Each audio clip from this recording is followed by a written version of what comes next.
থেকে আরও দুটি বিষয় জানা দরকার, সেটা হলো রোটেশন ও সার্কুলেশন। রোটেশন কাকে বলে? পরিণত উদ্ভিদ কোষের, এটা উদ্ভিদ কোষ একটা চারকোণ আকৃতি এঁকেছি আমি, তার ভিতরে একটা বিশাল বড় কোষক গহ্বর যদি থাকে, তাকে কেন্দ্র করে প্রোটোপ্লাজমের আবর্তনকে বলা হয় রোটেশন। এটা পরিণত উদ্ভিদ কোষে দেখা যায়, কিছু কিছু উদ্ভিদ কোষে।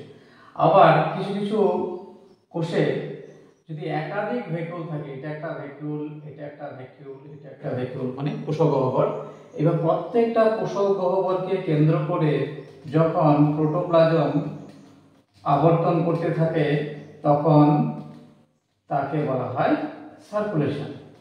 ঠিক আছে, এটা কুমড়ো জাতীয় উদ্ভিদের কাণ্ডের রোমে এই ধরনের চলন, রসস্ফীতি চলন বলতে পারো তোমরা, দেখা যায়। আজ তাহলে এটুকু পর্যন্ত থাক। যারা আমার চ্যানেল নতুন আছে তারা অবশ্যই চ্যানেলটা সাবস্ক্রাইব করে দিও, আর ভিডিওটি ভালো লাগলে অবশ্যই বন্ধুদের সঙ্গে শেয়ার করবে।